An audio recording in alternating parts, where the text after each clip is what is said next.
नमस्कार, HN24x7 देख रहे हैं आप। मैं हूं मनीष कुमार वर्मा। निकाय चुनाव समाप्त हो चुका है, उसके रिजल्ट भी आ चुके हैं। बीजेपी ने एक अच्छा प्रदर्शन किया है। अब इसके बाद आरोप प्रत्यारोप का दौर भी जारी हो गया है, जहां एक तरफ बसपा प्रमुख मायावती ने ट्वीट करके बीजेपी को घेरा है, वहीं दूसरी तरफ अखिलेश यादव भी बयान देकर बीजेपी को घेर रहे हैं और वो कह रहे हैं कि सपा कार्यकर्ताओं को बाहर तक नहीं निकलने दिया गया है। इस पूरे चुनाव में तो कहीं ना कहीं अब निकाय चुनाव के बाद से जो दौर है आरोपों का वो चालू हो गया है। लेकिन इन सब में जो सबसे खास बात रही, जिस तरह से बीजेपी ने जीत हासिल की है निकाय चुनाव में, वो काफी काबिलियत तारीफ रही और वो दिखाता है कि आप अगर मेहनत करेंगे तो उसका फल भी जमीन पर आपको जरूर दिखाई देगा। आप ये रिपोर्ट देखिए।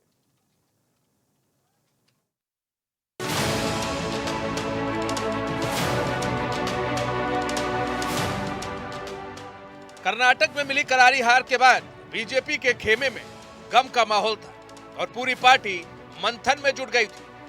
आखिर चूक कहां हो?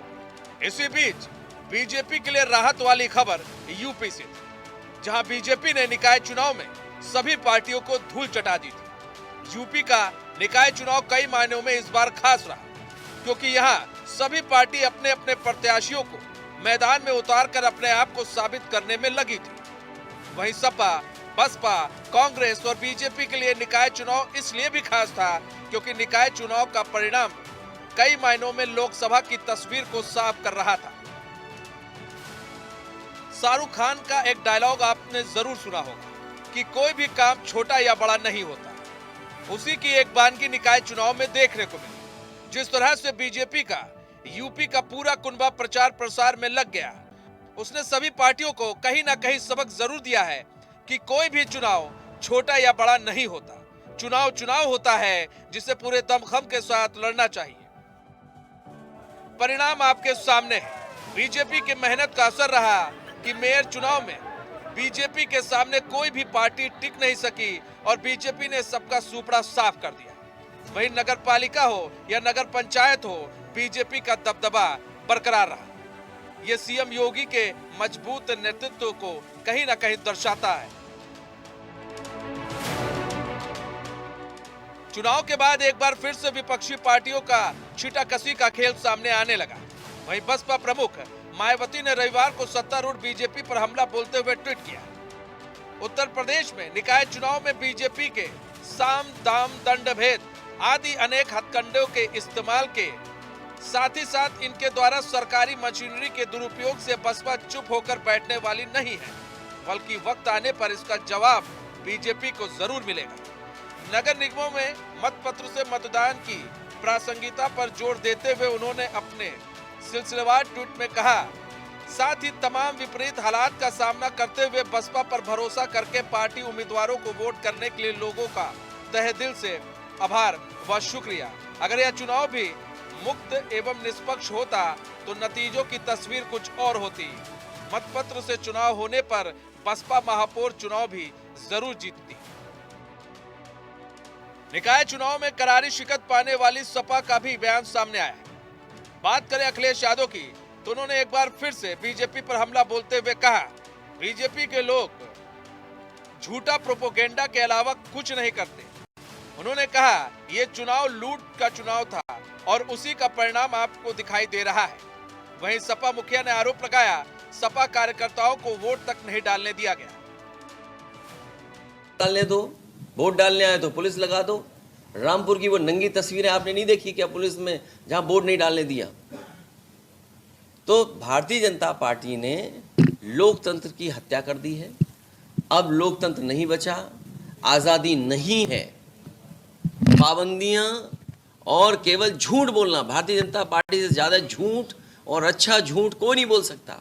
केवल प्रोपोगंडा पे चल रहे।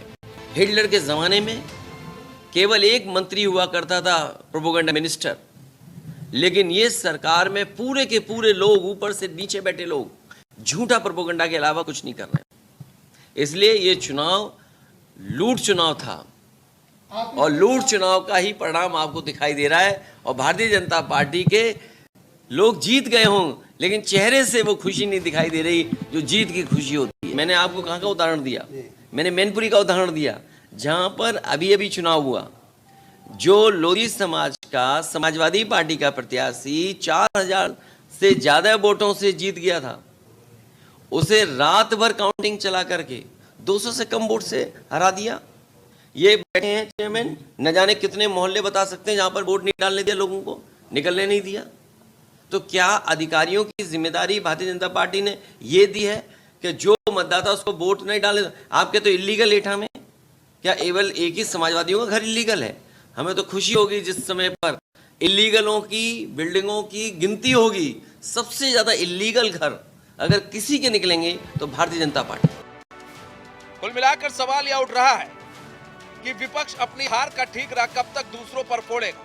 सपा, बसपा, कांग्रेस, इन सभी पार्टियों का शीर्ष नेतृत्व कहीं ना कहीं निकाय चुनाव में गायब दिखा। फिर कैसे एक सुखद रिजल्ट की वो बात कर सकते हैं? एचएनएन के लिए यूपी डेस्क से ब्यूरो रिपोर्ट। देखिए, कुल मिलाकर बात की जाए इस पूरे चुनाव की, तो इस चुनाव में आपने देखा कि जिस तरह से बीजेपी का जो पूरा नेतृत्व था, यूपी नेतृत्व, वो मैदानों पर आकर उतरा है, वो फील्ड में उतरा, उसने काम किया और उसका नतीजा ये रहा कि रिजल्ट आपने देखा किस तरह से बीजेपी के पक्ष में गया।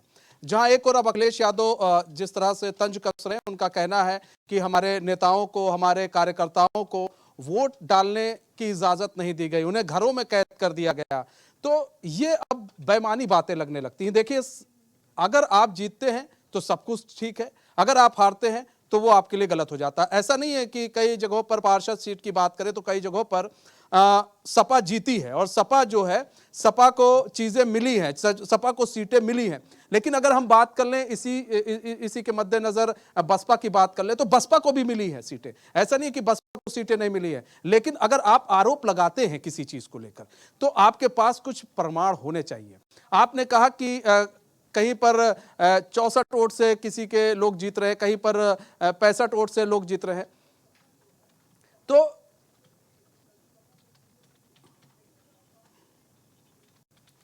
हमारे साथ अरुण गुप्ता जुड़ चुके हैं, बीजेपी के नेता हैं। अरुण गुप्ता जी, स्वागत है चैनल में आपका। अरुण गुप्ता जी, जिस तरह से देखा गया पूरे निकाय चुनाव में बीजेपी ने अपना पूरा कुनबा, खासकर यूपी का कुनबा उतर गया और एक अच्छी जीत आपने दर्ज की है। क्या समझा जाए कि लोकसभा की जो है आपने एक सीढ़ी पार कर ली है?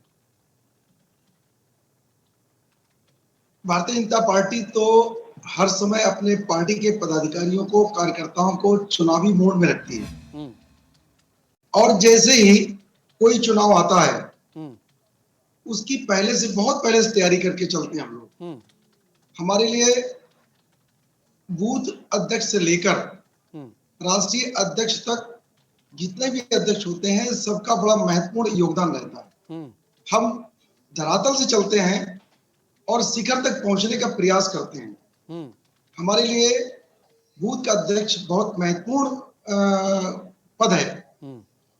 उसके नेतृत्व में एक एक बूथ, जहां पर लगभग 1500 वोट होता है, उन 1500 वोटों पे बूथ अध्यक्ष होता है और उस बूथ अध्यक्ष के अंडर में पन्ना प्रमुख भी होते हैं, पन्ना समिति के लोग भी होते हैं, हर एक की अपनी महत्वपूर्ण जिम्मेदारी होती है। तो हम तो बूथ से लेकर और वार्ड तक, वार्ड के बाद मंडल तक, मंडल के बाद जिला तक, महानगर तक, प्रदेश तक, ऐसे पूरी व्यूहरचना बनाकर हम संगठन की रचना के अनुसार काम करते हैं। हमारे लिए, हमारे पास पार्टी के जो नेता हैं उनके लिए, चाहे वो वार्ड का चुनाव हो, चाहे सांसद का चुनाव हो, विधायक का चुनाव हो या बीडीसी मेंबर का चुनाव हो, प्रधान का चुनाव हो, बहुत महत्वपूर्ण होता है। अन्य पार्टी के लोगों को सिर्फ हवा हवाई बातें करना आती हैं। उनको वोट लेते समय ऐसी ऐसी बातें करेंगे कि मोदी तेरी कब्र खुदेगी, चौकीदार चोर है, ये बात करेंगे। कभी आर्मी, मिलिट्री के लोग अपने उड़ी के सैनिकों का बदला लेने जब पाकिस्तान अटैक करेंगे उसका सबूत मांगेंगे, सर्जिकल स्ट्राइक करेंगे या एयर स्ट्राइक करेंगे उसका सबूत मांगते हैं। लेकिन भारतीय जनता पार्टी या जनसंघ के नेता जब 1971 में बांग्लादेश का जन्म हुआ, पाकिस्तान के साथ लड़ाई हुई, तो जनसंघ के नेता कांग्रेस पार्टी के जो उस समय प्रधानमंत्री थी श्रीमती इंदिरा गांधी, उनके साथ कंधे से कंधा मिलाकर खड़े थे। लेकिन आज की तारीख में विपक्षी के पार्टी के लोग ऐसी सी बातें करते हैं कि संकट में अगर भारत कहीं खड़ा है तो तब भी उसकी बुराई करने से बाज नहीं आते। आपने देखा होगा। लेकिन अरुण जी एक चीज और भी तो देखिए ना, आज आरोप लगा रहा है अगर विपक्ष आप पर कि भाई वोटिंग की बात की जाए तो वोटिंग हमारे लोगों को वोट डालने नहीं दिया गया। विपक्ष का आरोप है कि उन्हें घर में बंद कर दिया गया। अखिलेश यादव खुलकर कह रहे हैं ये बात। तो आप लोग अगर अखिलेश यादव कह रहे हैं, आरोप लगा रहे, तो आप लोग कह नहीं रहे, अखिलेश यादव से पूछ नहीं रहे कहां पर वोट डालने नहीं दिया गया, आप बताइए। वरना कि इस तरह के जो रूमर्स फैलाए जाते हैं फिर ये भी तो खराब बात है ना। इस तरह के रूमर्स क्यों फैल रहे हैं बार बार? ये वही लोग हैं जिस जिंदा व्यक्ति की कब्र खोदने का नारा देते हैं। मोदी तेरी कब्र खुदेगी, ये नारा कौन दे रहा है? विपक्षी पार्टी के लोग। विपक्षी पार्टी के लोग जब हार जाते हैं तो ठीकरा किसी न किसी के सर फोड़ते हैं, और वो ठीकरा फोड़ रहे हैं भारतीय जनता पार्टी के ऊपर, अधिकारियों के ऊपर। हम अपने जिले की बात करते हैं, अपने जिले की, शाहजहांपुर की। हमारे यहाँ 12 नगर पंचायत, नगर पालिका, नगर निगम बनाकर हैं टोटल, और उस टोटल 12 में मालूम है आपको, जो विपक्षी पार्टी के लोग बैठे हैं, इनको तो तमीज भी नहीं है, इनको जानकारी नहीं है, इनको अकल ही नहीं है कि पहले अपनी जेब में टटोल लें कि मेरे पास कितने पैसे हैं, तब किसी होटल में घुसने का मादा रखें। आप देखिए शाहजहांपुर जिले में 12 नगर पंचायत है, और यहाँ से विपक्षी पार्टी के लोग 7 स्थानों पर जीते हैं। कौन कहता है? ये वही सिरफिरे लोग हैं जिनको जनता नकार चुकी है, जो आतंकवादियों का समर्थन करते हैं, जो भारत तेरे टुकड़े होंगे उन नारा देने वालों के साथ खड़े होते हैं। इन लोगों को कहिए कि अपना दिमाग खोल कर रखें। एक शब्द आता है कि दिमाग में अगर कब्ज भरा है और मुंह में दस्त भरे हो तो ये इनका कोई इलाज दुनिया का कोई भी डॉक्टर कर नहीं सकता। लेकिन अरुण जी, जो मेरा एक सवाल आपसे था कि क्या इससे समझा जाए कि लोकसभा की एक सीढ़ी आपने पार कर ली है? जी, लोकसभा की पहली पायदान तो हमारे लिए रोज है। अभी तो ये नगर निगम, नगर पालिका का चुनाव खत्म हुआ है, हमने तैयारी शुरू कर दी है। अगली सीढ़ी, अगला कदम बढ़ाने के लिए हमने तैयारियां शुरू कर दी हैं। और इंस्ट्रक्शन क्या मिले थे अरुण गुप्ता जी? निकाय चुनाव से पहले आप लोग को शीर्ष नेतृत्व से क्या इंस्ट्रक्शन दिए गए थे? आप लोग फील्ड पर उतरिए तो क्या किस तरह का मैसेज दीजिए? और दूसरी चीज ये कि क्या आप लोग को ये साफ साफ इंस्ट्रक्शन दे दिए गए थे कि नहीं, इसे आप निकाय चुनाव बिल्कुल भी मत समझिएगा, इसे आप लोकसभा चुनाव की तरह ही देखिएगा और उसी के तहत आपको काम करना है? क्या इस तरह के इंस्ट्रक्शन दिए गए थे आपको? लोकसभा चुनाव को ध्यान में रखते हुए हमें इस निकाय चुनाव में कैसे जीत प्राप्त हो, इस बात को लेकर हम लोगों से कहा गया था, और उसी के अंतर्गत हम लोग अपना काम कर रहे थे। और ये कहा गया था कि कोई भी चुनाव भारतीय जनता पार्टी के कार्यकर्ताओं के लिए करो या मरो की स्थिति में होता है। हमें तो चुनाव जीतना है ना। हम चुनौती स्वीकार करते हैं विपक्षी पार्टियों की, उस चुनौती को स्वीकार करके ही आगे बढ़ते हैं, तभी हमें विजयश्री प्राप्त होती है। अन्यथा की स्थिति में कुछ नहीं। और कहने भर को यह है कि इनकी पार्टी के लोगों के पास कोई क्या कह सकते हैं, भविष्य का कोई तस्वीर नहीं है। हमारे पास तस्वीर है, हमारे पास नेता है, हमारे पास मादा है कार्यकर्ताओं को कैसे किसी भी कठिन परिस्थिति में हम लोग चुनावी समर में उतरे और चुनाव जीते हैं, इस बात का मादा। अनूप वर्मा भी जुड़ चुके हैं, कांग्रेस के नेता हैं। अनूप वर्मा जी, स्वागत है चैन में आपका। अनूप वर्मा जी, एक करारी शिकस्त मिली है कर्नाटक में। आप लोग को बड़ी खुशी हो रही थी, लेकिन अगर उत्तर प्रदेश की बात की जाए, जहां से केंद्र की चाबी होकर जाती है, वहां पर तो आपको करारी शिकस्त मिली है। सुपड़ा ही साफ हो गया आप लोग का कई जगहों पर। किस तरह से देख रहे हैं शिकस्त को? देखिए कि कांग्रेस, मैंने पहले भी आपको बताया, राष्ट्रीय पार्टी है, ठीक है। राष्ट्रीय परिदृश्य में आप देखिए, और जो है,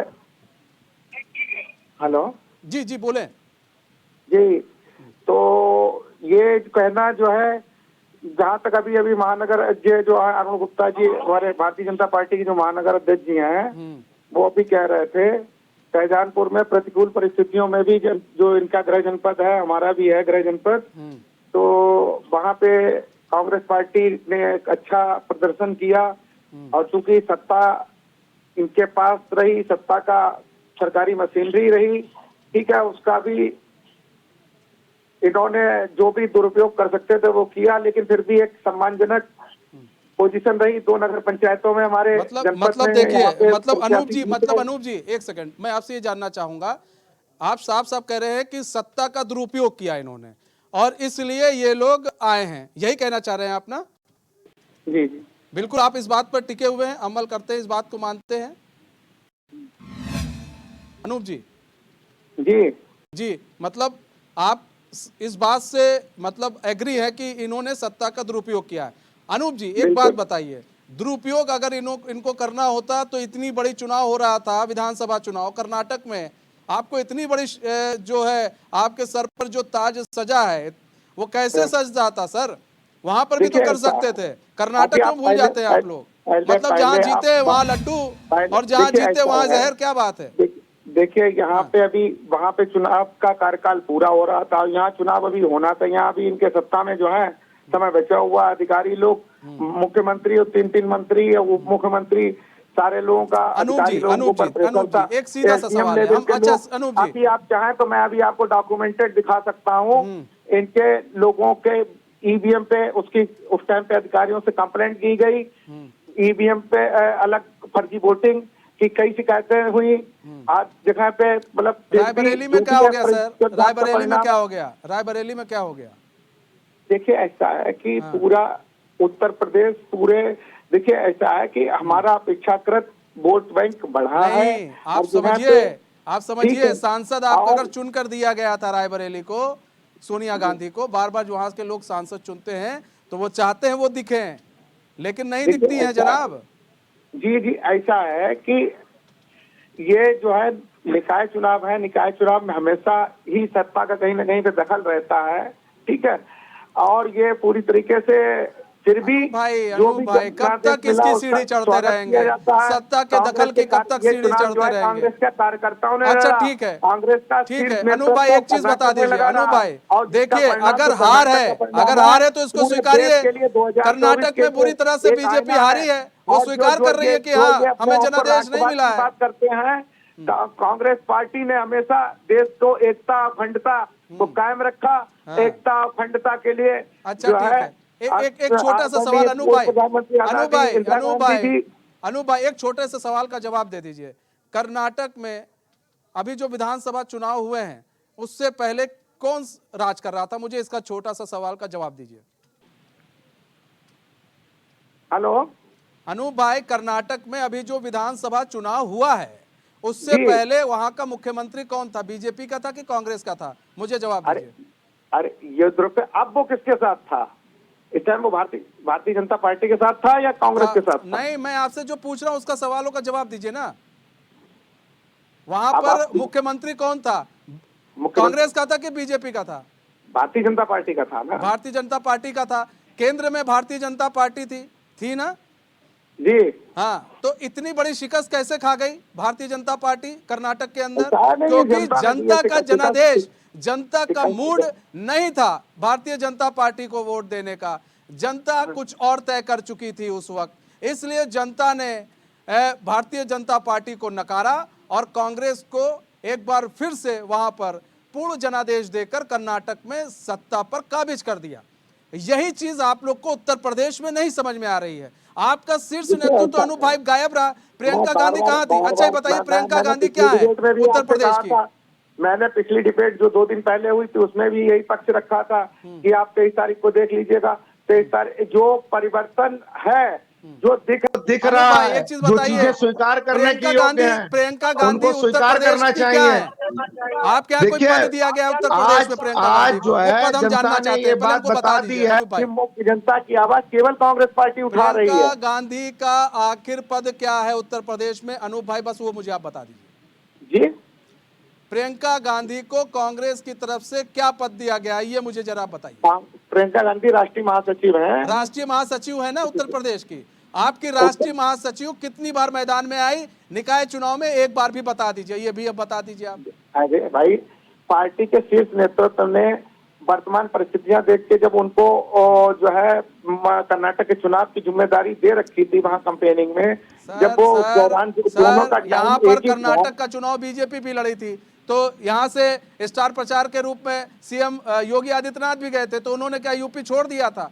ये आपका फेल्यूर रहा है। आप लोग क्यों नहीं मानते हैं? जहां देखिए, जो आपको मानना चाहिए कि अगर आप यहाँ पर उत्तर प्रदेश को उतना तवज्जो नहीं दे रहे हैं, कांग्रेस उतना तवज्जो नहीं दे रही है उत्तर प्रदेश को, ठीक है। अरुण गुप्ता जी, सवाल ये है कि देखिए, बार बार आरोप लगा रहे हैं कि आप सत्ता में थे और केंद्र में भी, राज्य में भी आपकी सरकार, आपने दुरुपयोग किया और आप जीत गए, और अमूमन ये देखा जाता है कि यही होता है। इनका आरोप बिल्कुल निराधार है। हर कोई व्यक्ति वोट देने के लिए फ्री है, कहाँ वोट देना उसको ये तय है। अभी आप कहिए, मैं आपको उसको वोट कहाँ देना है उसका मन बना हुआ है। अब उत्तर प्रदेश में भारतीय जनता पार्टी के पक्ष में हवा चल रही थी निकाय चुनाव में, लोगों ने वोट दिया। यहाँ 17 के 17 नगर निगम जीते, ज्यादा से ज्यादा 250 के आसपास हम लोग नगर पालिका परिषद के अध्यक्ष पद पे जीते, नगर पंचायत पे जीते, पार्षद जीते, सभासद जीते।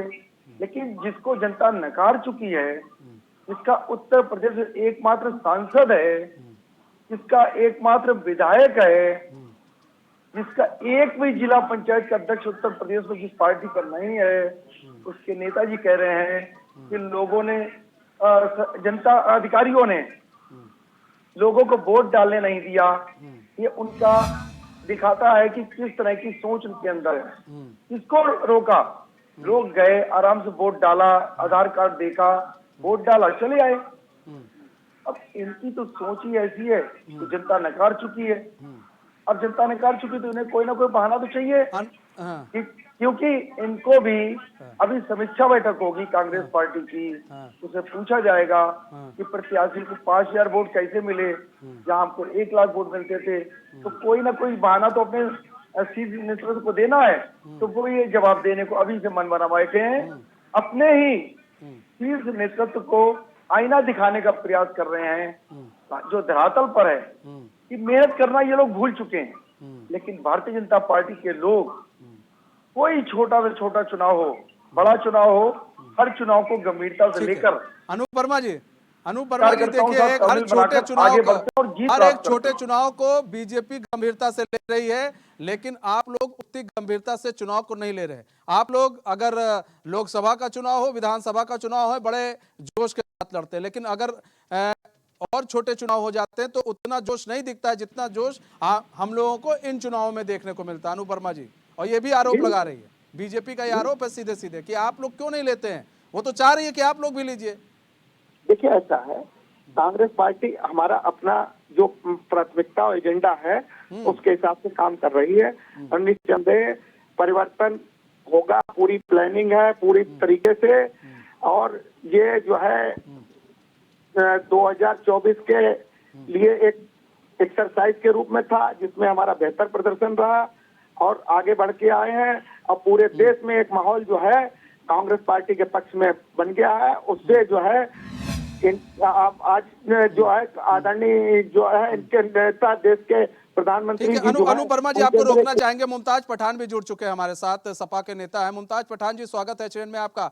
मुमताज पठान जी, सवाल ये है सर, अब हार गए हैं तो फिर अब आप फिर ठीकरा सरकार पर फोड़ रहे हैं। आपके शीर्ष नेतृत्व सरकार पर ठीकरा फोड़ रहा है कि हमारे नेताओं को वोट नहीं डालने दिया गया, हमारे नेता 64 वोट से हार गए, हमारे नेता 10 वोट से हार गए। अब रोने से फायदा क्या है सर? आगे निकलिए, और इस तरह के एलिगेशन लगाने से बढ़िया अखिलेश यादव को देखना चाहिए कि जमीन पर आप कितना उतरे हैं और कितना मनोबल बढ़ाया है आपने। आप देखिए ना, 96 सीट पर आपका सुपड़ा साफ हो गया, रामपुर में किस तरह से खेल हो गया पूरा। तो कहीं ना कहीं सारा वर्चस्व खत्म हो गया आप लोग का। ये स्वीकार करना पड़ेगा, आप लोग को सोचना पड़ेगा, समझना पड़ेगा आप लोगों को, और आपके शीर्ष नेतृत्व को कहीं ना कहीं इस पर ध्यान देने की जरूरत है। मुमताज पठान जी, मनीष जी, ये जो उत्तर प्रदेश में निकाय चुनाव हुए हैं, मैं भी इसका हिस्सा था निकाय चुनाव का। मेरे परिवार से भी कोई व्यक्ति चुनाव लड़ रहा था। मैंने पिछले 15 दिन किस तरीके से झेले हैं, मैं आपको टीवी पे वर्णन नहीं कर सकता। मैं अपने बिल्कुल प्रैक्टिकली अपना बंधक बना लिया गया था आपको? नहीं, आज बताइए, बंधक बना लिया गया था? जी। अच्छा, दिन में 6-6 किसने बंधक बनाया था आपको?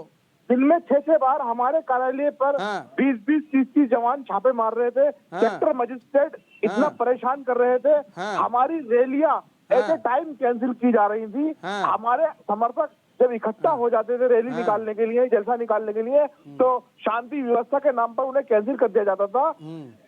मैं आपको उदाहरण देता हूँ, जब हमारे मतदाता लाइन में लगे हुए थे तो मेरठ जनपद के एक अधिकारी आते हैं, हम ठीक तो है, बाहर थे। मुमताज जी आपके पास आएंगे।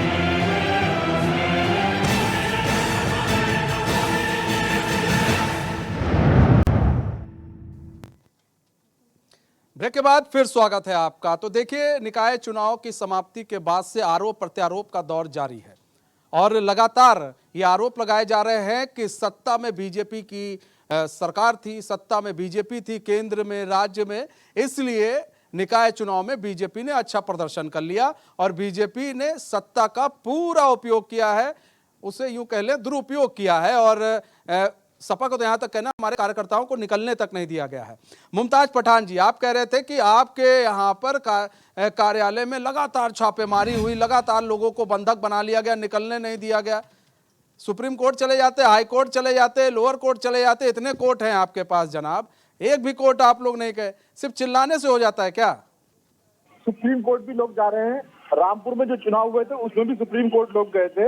मैनपुरी में जो चुनाव हुआ था उसमें भी लोग सुप्रीम कोर्ट गए थे। और उससे पहले जो चुनाव हो रहे हैं लगातार लोग सुप्रीम कोर्ट, हाई कोर्ट जा रहे हैं। तो सबको पता भी है उत्तर प्रदेश में क्या हो रहा है। मतलब जहां जहां आ रहे हैं वहां सुप्रीम कोर्ट, हाई कोर्ट या फिर लोअर कोर्ट ही आप लोग को नजर आ रहा है?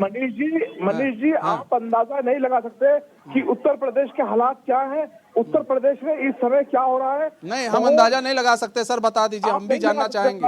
उत्तर प्रदेश में कानून व्यवस्था नाम की कोई चीज नहीं है। विपक्ष की आवाज दबाई जा रही है। चुनाव फेयर नहीं हो रहे उत्तर प्रदेश के अंदर। उत्तर प्रदेश में विपक्षी पार्टियों का गला घोटा जा रहा है, विपक्षी कार्यकर्ताओं का गला घोटा जा रहा है। आप अपने कैमरामैन को लेकर अगर निकलते निकाय चुनाव में तो आपके सामने सारी बात आ जाती। सर, चप्पे चप्पे पर हमारे रिपोर्टर थे, पल पल की अपडेट हमने दी है, पल पल की खबरें हमने चलाई है सर। कहीं छुटपुट घटनाएं हुई हैं वो हमने भी देखा है, लेकिन इसका मतलब ये नहीं, आपको भी मालूम है मुमताज भाई कि निकाय चुनाव के जो परिणाम होते हैं वो किस तरह के होते हैं। खासकर निगम पार्षदों की बात कर लें, पंचायत की बात कर लें, तो इन लोग के जो अंतराल होते हैं जीत के 1,500, 1,500, 63 वोट, 100 वोट, इसी तरह जीतते हैं सर। 9 तारीख को मेरा रोड शो था। 9 तारीख को रोड शो की पूरी तैयारी थी। एट ए टाइम थाने से सिपाही और दरोगा आते हैं, कहते हैं कि आपका रोड शो कैंसिल हो गया, ये नहीं सूचना मिल रही है। मनीष जी, इस तरीके से विपक्ष को दबाया गया है। अच्छा, आपको मालूम है कई ऐसे विजुअल चले जहां पर पुलिस ने बीजेपी के नेताओं पर भी हल्का बल का प्रयोग किया है, आपने देखा है। कहीं ना कहीं जो प्रशासन था, प्रशासन ने ये नहीं देखा है कि आप किस दल के हैं, किस दल के नहीं हैं। उसने पूरी कोशिश की है कि चुनाव जो है निष्पक्ष तरीके से करवाया जाए सर। तो क्यों आप लोग बार बार प्रशासन पर ठीकरा फोड़ रहे हैं? आपका पड़ोसी जिला है मुरादाबाद में देख लीजिए किस तरीके से बेईमानी हुई है मुरादाबाद में। आप सहारनपुर में जाकर देख लीजिए सहारनपुर में किस तरीके से बेईमानी हुई। तो मनीष जी, मतलब कुल मिलाकर आपका कहने का मतलब ये है कि बेईमानी हुई है, वरना सपा जो है सभी पार्टियों का सुपड़ा साफ करके नंबर 1 पर होती है, यही कहना चाह रहे हैं ना सर? कई जगहों पर नंबर 4 पर हैं आप, अपनी स्थिति देख लीजिए। मैं ये नहीं कह रहा कि नंबर 1 है, लेकिन मैं कह रहा हूँ समाजवादी पार्टी ने अब भी अच्छा प्रदर्शन किया है और समाजवादी पार्टी को दबाया नहीं जाता तो समाजवादी पार्टी और नहीं। तो एक चीज बताइए, ठीक है अनूप वर्मा जी, एक चीज बताइए, सब मतलब पूरा प्रशासन बीजेपी के साथ था, पूरा तंत्र बीजेपी के साथ था। लोकसभा चुनाव का भी 2024 में होने वाला लोकसभा चुनाव भी पूरा प्रशासन बीजेपी के साथ, पूरा तंत्र बीजेपी के साथ और पूरा उत्तर प्रदेश बीजेपी के साथ। तो मतलब सब कुछ है, प्रशासनिक अधिकारी लाल फीता से लेकर नेता वोता तो सब ही है। तो क्या अर्थ निकालेंगे आप? चुनाव लड़ना है कि नहीं लड़ना है इस बार? अनूप वर्मा जी। हाँ, हेलो अनूप वर्मा जी, आपको हमारी आवाज आ रही है? हाँ, देखिए ऐसा है कि कि चुनाव को लोकतंत्र में लड़ाई जाएगा। लोकतंत्र को बचाने के लिए जो है हमें सर्वोच्च न्यायालय पे विश्वास है, वरना पूरी तरीके से जो मीडिया जो अरे है सर्वोच्च न्यायालय लोग नहीं जो ना है, कराता है इलेक्शन, जो चौथा बात तो ये है चुनाव आयोग कराता है। चौथा स्तंभ आईने का कार्य करता है, और चौथा स्तंभ, आप हमारी बात को अदरवाइज मत लीजिएगा, चौथा स्तंभ अपनी जिम्मेदारी से विमुख हो चुका है। जो जनता की समस्याएं हैं, जनता की दिक्कतें, जो मूलभूत दिक्कतें हैं, उनको दिखाने की जगह केवल सत्ताधारी दल का गुणगान करना जो है, बड़ा दुख के साथ ये कहना पड़ रहा है कि इस तरीके का रूप जो है ये कभी भी नहीं रहा है जिस तरीके से ये रहा है। लेकिन फिर भी चुनाव लड़ा जाएगा, लड़ेंगे और हर तरीके से जीतेंगे, कोई दिक्कत नहीं है। बहुत से चुनाव लड़े हैं कांग्रेस पार्टी ने, बहुत से जीते हैं। सर सुनिए अनूप वर्मा जी, आप कर्नाटक का चुनाव आप जीते, आप लोग आपने मीडिया, ये तो आसान हो गया फिलहाल मीडिया पर एलिगेशन लगाना, आपने कर्नाटक का चुनाव जीता, पूरी मीडिया आप लोग को दिखा रही थी कि नहीं दिखा रही थी? नहीं दिखा रही थी ना कि किस तरह से आपने चुनाव लड़ा है, हमने भी दिखाया किस तरह से आपने चुनाव लड़ा है, किस तरह से चुनाव जीता है, और कितना दमखम लगाया, कितना पसीना बहाया, आपकी रणनीति काम कर गई। तो सर मीडिया को तो गाली देना आसान हो गया है, अब आप जहां जीतते नहीं है वहां मीडिया खराब है, जहां जीत जाते हैं वहां मीडिया भी सही हो जाता है। बात तो यही है, वहां की मीडिया तुरंत सही, और वही मीडिया यहाँ भी काम कर रही है, वही मीडिया वहां भी काम कर रही है। ये सर केवल आपके लिए नहीं कह रहे हैं, ये केवल आपके लिए नहीं कह रहे हैं, ये केवल ये जो है जो नहीं, मैं ओवरऑल सभी मीडिया की मैं बात कर लूं, आप मीडिया की बात करें, मैं सभी की बात कर लूं। सर देखिए जीत हार आपको भी मालूम है सर, आपको भी मालूम है कि आप घर से किसी काम के लिए निकलते हैं तो वो या तो वो काम होगा या तो नहीं होगा, दो में से एक चीज है, तीसरी चीज नहीं होगी। तीसरी चीज होती है तो मुझे भी बता दीजिए, तीसरी चीज नहीं होती है, तीसरी चीज का कोई नाम ही नहीं है, होगा या नहीं होगा, होता है तो ठीक है, नहीं होता है तो भी ठीक है। तो यहाँ पर आपके साथ खेल ये हो गया कि आपका शीर्ष नेतृत्व नहीं आया, उसकी भी तो गलती बताइए ना कि आपका शीर्ष नेतृत्व नहीं था, गायब था, इसलिए आप हार गए। उसको आप अगर उसको आप क्यों नहीं एक्सेप्ट कर पा रहे हैं अनूप भाई, उसको भी कीजिए ना। शीर्ष नेतृत्व नहीं था, लेकिन कांग्रेस के संगठन ने लड़ा चुनाव, संगठन के दम पे लड़ा गया चुनाव कि सूखना साफ हो गया, ऐसा संगठन लड़ा कि सूखना साफ हो गया आप लोगों का। विधानसभा चुनाव पूरे एक स्टेट का चुनाव होता है, नगर निकाय चुनाव स्थानीय नगरों में। साहब कर्नाटक में वो भी जो विधानसभा चुनाव होता है उसमें भी वही लोग वोट करते हैं और नगर निकाय चुनाव में भी वही वोट करते हैं। बात रही मुद्दों की तो आप लोग कहते हैं लोकल बॉडी के मुद्दे होते हैं, विधानसभा चुनाव में भी लोकल बॉडी के जो मुद्दे होते हैं आपको भी मालूम है, सड़क पानी बिजली यही होता है लोकल बॉडी का मुद्दा, बेरोजगारी यही होता है लोकल बॉडी का मुद्दा, और निकाय चुनाव में भी यही चीज होता है, लोकल बॉडी के मुद्दे, सड़क पानी बिजली, और क्या होता है। लेकिन बावजूद इसके यहाँ पर भी आप लोगों को उतरना चाहिए था, आप लोगों को आना चाहिए था, फुल फ्लैश में आना चाहिए था। उतरे और जीते भी चुनाव, ऐसा नहीं है जीते भी हैं। अब बात यह है कि अपेक्षाकृत हमें कम सफलता मिली, ठीक है, कम नहीं सर, कम नहीं मिली है, इस बात को मानिए, ठीक है। अरुण गुप्ता जी देखिए लगातार आप लोग पर आरोप लग रहे हैं, अरुण गुप्ता जी भाई अब कोई ऐसी व्यवस्था बनाइए जिससे ये लोग आरोप भी ना लगा पाए। एक जगह जहां बैलेट पेपर से भी कुछ चुनाव हमने कराए, उसमें कुछ चुनाव ये भी देखा गया ईवीएम से भी महापौर के हुए, बाकी सब बैलेट पेपर से हुए, इस पर भी भरोसा नहीं है। तो कुछ अब कुछ बताइए, इनको कोई रणनीति बनाइए ताकि विश्वास हो विपक्ष को आप पर, विश्वास ही नहीं हो रहा है। आप लोग सब हैक कर लिया आप लोगों ने पूरा बूथ है, ये ठीक बात थोड़ी ना है। विपक्षी पार्टी के लोगों का काम है आरोप लगाना।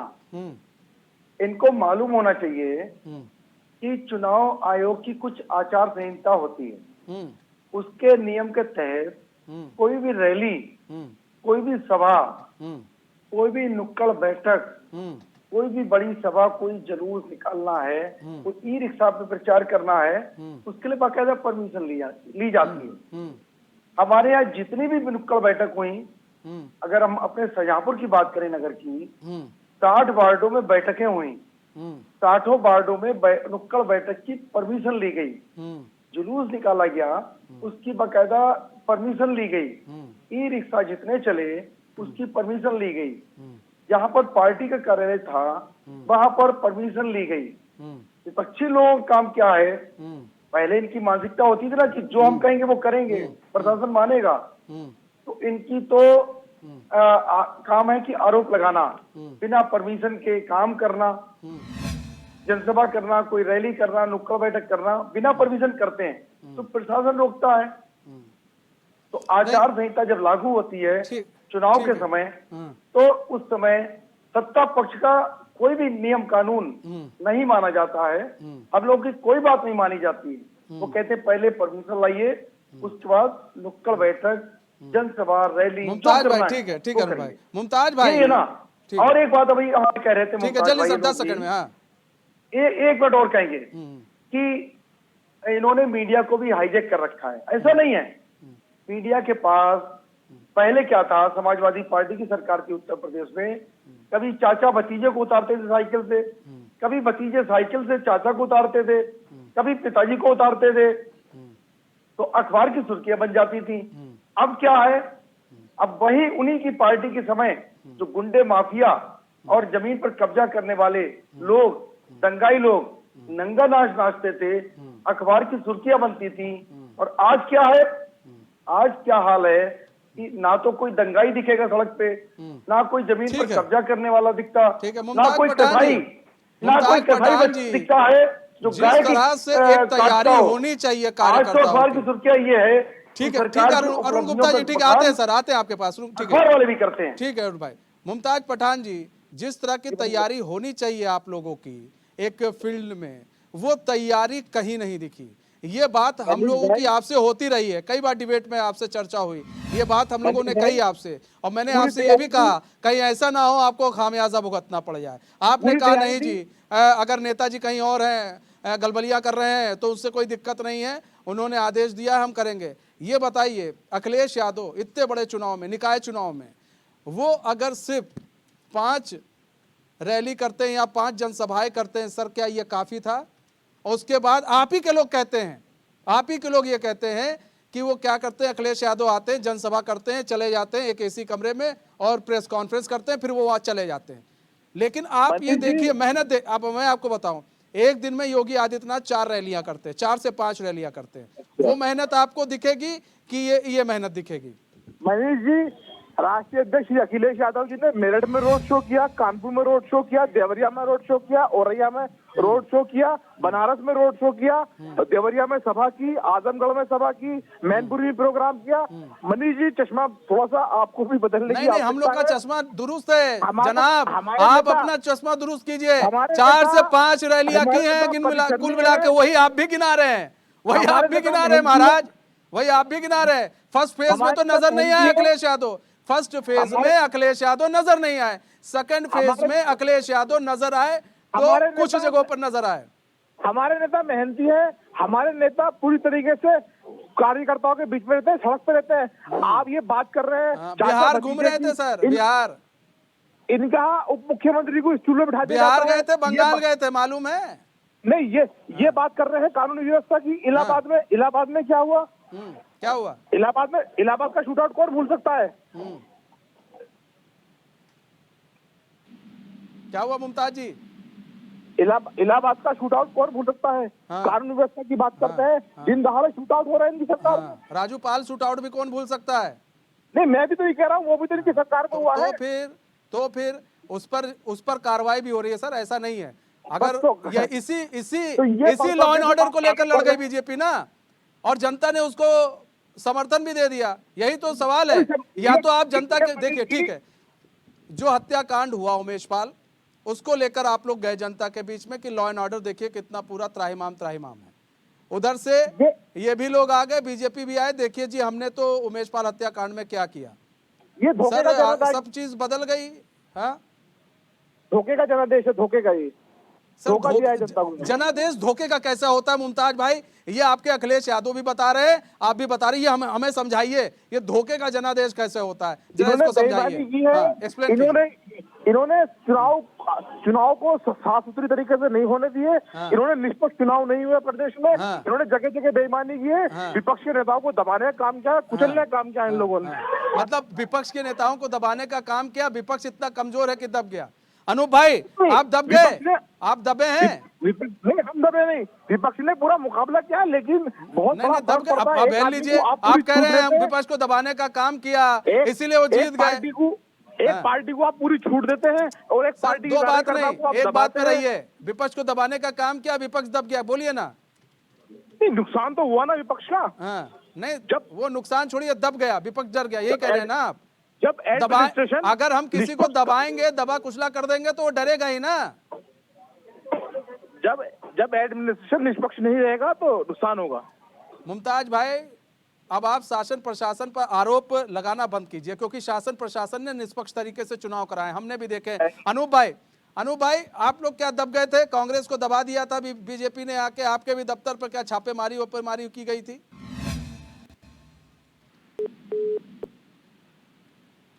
लगता है अनूप वर्मा जी से हमारा संपर्क टूट गया, हम दोबारा संपर्क साधने की कोशिश करेंगे। अरुण गुप्ता जी, भाई क्यों दबाते हैं आप लोग इतना इन लोगों को? मतलब कानून व्यवस्था आपके कानून प्रशासन आपके साथ है तो आप दबा लेंगे इन लोगों को, क्यों दबाते हैं इतना? मुमताज भाई आरोप लगा रहे हैं। अगर हम इन लोगों को दबाते तो भारतीय जनता पार्टी के सभी नगर पालिका के अध्यक्ष, नगर पंचायत के अध्यक्ष भारतीय जनता पार्टी को, सभासद और पार्षद सारे के सारे भारतीय जनता पार्टी की जीते ना। ये तो पार्टी की नीतियों के वजह से लोग भारतीय जनता पार्टी को वोट कर रहे हैं। मोदी जी के नेतृत्व में, योगी जी के नेतृत्व में लोगों को पता चल गया है कि देश सुरक्षित है, प्रदेश सुरक्षित है, महिलाएं सुरक्षित हैं, गुंडे माफिया या तो जेल में है, ये जेल या प्रदेश से बाहर है। लेकिन तो क्राइम तो हो रहा है ना, क्राइम तो हो रहा है ना, बहुत लिमिटेड क्राइम है। ऐसा नहीं कि पहले मतलब कोई महिला जा रही है लिमिटेड क्राइम क्या भाग होता गए। है? नहीं, लिमिटेड क्राइम क्या होता है सर? शाइस्ता परवीन को गिरफ्तार कर लिया आपने? नहीं, जो भी है कानून अपने जो हिसाब भी से क्या, काम कर गुड्डू रहा है। मुस्लिम गिरफ्तार हो गए? नहीं, जो भी काम कर रहा है, जो भी से कुछ नहीं होता सर, जो भी कुछ नहीं होता। देखिए, कहीं ना कहीं प्रशासन में अभी भी आपके ढिलाई है। शाइस्ता परवीन अभी तक गिरफ्तार क्यों नहीं हुई? अभी कई ऐसे शूटर हैं जो भागे भागे फिर रहे हैं। अब फिर अगर इनकाउंटर हो जाएगा तो फिर भाई ये लोग फिर चिल्लाएंगे, विपक्ष वाले। नहीं चिल्लाएंगे तो वो इसीलिए कि जो गुंडों माफियाओं को, आतंकवादियों को समर्थन देते हैं, मारे जाते हैं, तो तकलीफ तो गुड्डू मुस्लिम को क्यों नहीं गिरफ्तार कर पा रही है?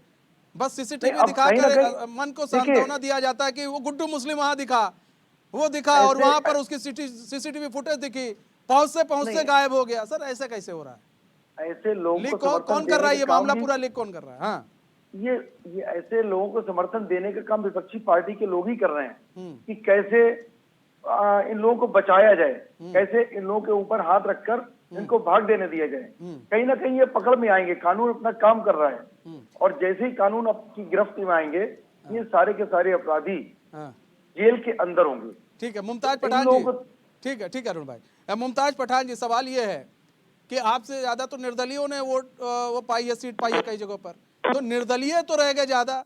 अब निर्दलीयों पर भी तो बीजेपी कस सकती जी अपना पेच, उस पर क्यों नहीं कसा? निर्दलीयों पर क्यों नहीं कसा? साबित हो चुका है बीजेपी के निशाना सिर्फ और सिर्फ समाजवादी पार्टी थी। समाजवादी पार्टी के कार्यकर्ताओं से बीजेपी भयभीत है, डरती है। उन्हें पता है कि ये चुनाव में मुकाबला नहीं कर सकते। निर्दलीय से उसे खतरा नहीं था, निर्दलीय से खतरा नहीं था। नहीं, ये अधिकारियों की फौज उतार देता है, और एक खास तरीके से समाजवादी पार्टी के कार्यकर्ताओं को, समाजवादी पार्टी के नेताओं को, समाजवादी पार्टी के प्रत्याशियों को टारगेट किया गया, उन्हें वोट डालने से रोका गया, उन्हें जबरदस्ती लाइनों से बाहर निकाला गया, बंधक बनाए गए, नजरबंद किए गए। उत्तर प्रदेश में अब कानून का राज नहीं है, उत्तर प्रदेश में तानाशाही का राज है। तानाशाही का राज है। नहीं, निर्दलीयों के बारे में बताया नहीं आपने। निर्दलीय कैसे जीत गए? लेकिन ये निर्दलीय कैसे निकल गए मुमताज भाई, ये तो बता दो आपसे आगे। ये तो उसमें खेला हो गया कुछ। ये तो सच्चाई है ना, यही तो सच्चाई है कि भारतीय जनता पार्टी अगर समाजवादी पार्टी के दिशा के प्रत्याशियों को नहीं दबाती तो भारतीय जनता पार्टी का पूरा साफ हो जाता उत्तर प्रदेश से। नहीं मुमताज भाई, इस सवाल का जवाब दीजिए कि आप वो कहा, आप तो समाज वहां पहुंच जा रहे हैं बार बार बीजेपी के पास। निर्दलीय कैसे जीत गई? वो भी आपसे आगे निकल गई, कई जगहों पर आपको निर्दलीय ने हरा दिया। तो प्रशासन से कोई साठगांठ थी निर्दलीयों की, हम ये जानना चाह रहे हैं। नहीं, साठगांठ नहीं, ये खुद कमजोर थे। इन्होंने प्रशासन के जरिए सिर्फ समाजवादी पार्टी के प्रत्याशी को दबाने का काम किया है। अब लीजिए, उधर कांग्रेस कह रही है, उधर बसपा कह रही है, इधर आप कह रहे हैं, तो डिसाइड तो कर लेते आप लोग तीनों पार्टी मिलकर कि भैया किसके लिए बीजेपी ने पूरी फील्डिंग बिछा रखी थी। आप लोग को खुद ही नहीं पता किसके लिए बिछा रखी थी। मायावती भी ट्वीट कर रही हैं, वो बयान तो अब कम देती हैं, मायावती ट्वीट ही ज्यादा करती हैं, तो ट्वीट कर रही हैं। आपके यहाँ भी अब नेताजी ट्विटर पे ज्यादा आजकल एक्टिव हो गए हैं, ट्वीट कर रहे हैं। उनको मालूम है नेताजी ने ट्वीट किया है, कुछ लोग रिट्वीट कर देंगे उसको, तो ज्यादा लाइक व्यूज वाला तो मामला आ गया है यहाँ पर भी ना। सर निकलते क्यों नहीं है आपके नेताजी अब बाहर? मनीष जी, हमारे नेता पूरे प्रदेश के दौरे पे थे, पूरे प्रदेश में दौरे किए, जगह जगह गए हैं। हाँ। जहाँ जहाँ जरूरत थी वहाँ वहाँ गए हैं। हाँ। और कामयाबी मिली है, ऐसी बात नहीं मिली है। कामयाबी? नगर पालिका हो गया महापौर में सर, सुपड़ा नगर पंचायतें जीती है, नगर पालिकाएं जीती है। अब महापौर में क्या हुआ है? महापौर में नगर पालिका भी देख लीजिए, नगर पंचायत भी देख लीजिए, उसमें भी आप लोग कुछ खास प्रदर्शन नहीं कर पाए। उसमें भी निर्दलियों ने भी कहीं ना कहीं प्रदर्शन बहुत अच्छा किया है। सवाल ये है मुमताज भाई, आप सवाल आप ठीक है, आप उठा रहे हैं पूरे मुद्दे को कि भाई बीजेपी ने आप लोगों को कैप्चर कर लिया, ठीक है। तो बीजेपी ने अगर कैप्चर कर लिया था आप लोगों को, तो निर्दलियों को भी कैप्चर कर लेना चाहिए था। उनको छोड़ दिया ऐसे कि नहीं तुम भाई तुम जीतो।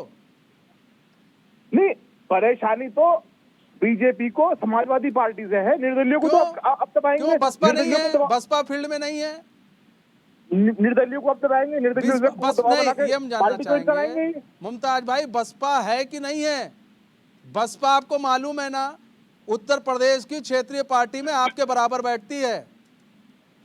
मायावती जो कई बार रह चुकी है मुख्यमंत्री, और अखिलेश यादव जिन्हें पिता के बल पर मिला था मुख्यमंत्री, मायावती ने खुद अपने बल पर मुख्यमंत्री की इस कुर्सी पाई है। तो उसमें अंतर है, इस बात को समझिएगा मुमताज भाई।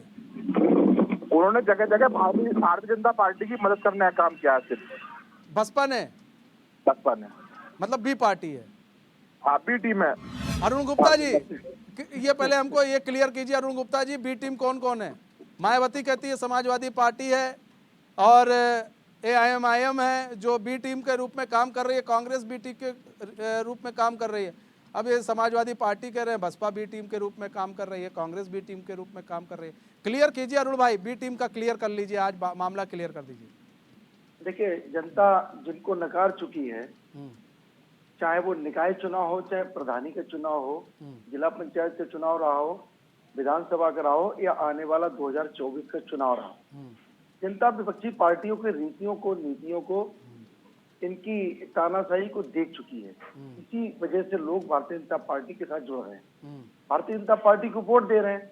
अगर बहुजन समाज पार्टी की बात करें और शाहजहांपुर नगर निगम चुनाव की अगर हम अकेले एक बार उसकी बात कर रहे हैं, तो समाजवादी पार्टी को यहाँ पर 20,000 वोट मिला और 5,000 वोट मिला बसपा को, 25,000 वोट मिला। तो बी और सी पार्टी, ये तो बी टीम तो ये आपस में एक दूसरे के हैं। हमारा तो मुकाबला विपक्षी पार्टी से है, सीधा सीधा। विपक्ष में कौन है ये जनता तय करती है, लेकिन भारतीय जनता पार्टी के ऊपर लोग विश्वास कर चुके हैं, इसीलिए भारतीय जनता पार्टी को आने वाले 2024 नहीं, हम उम्मीद करते हैं काम करके भी दिखाएंगे सर। कई ऐसे काम है जो, ठीक है अरुण भाई, काम करके भी दिखाएंगे, क्योंकि कई ऐसे काम है जो किए नहीं गए, जहां पर बीजेपी के मेयर भी थे, कई आपके चेयरमैन भी रहे, कई लोग रहे, लेकिन काम नहीं हुआ। इसको लेकर जनता के मन में असंतुष्टि थी, उसको आप पूरा करेंगे, ये हम लोग आशा करते हैं कि अगर जिताई है जनता तो काम भी करेंगे आप लोग। बहुत बहुत धन्यवाद सभी मेहमानों का हमारे साथ जुड़ने के लिए और अपना बहुमूल्य समय देने के लिए। तो हमारा इस खास पेशकश में बस इतना ही। अब मुझे दीजिए इजाजत, तो खबरों के साथ बने रहने के लिए देखते रहिए HN न्यूज़। नमस्कार।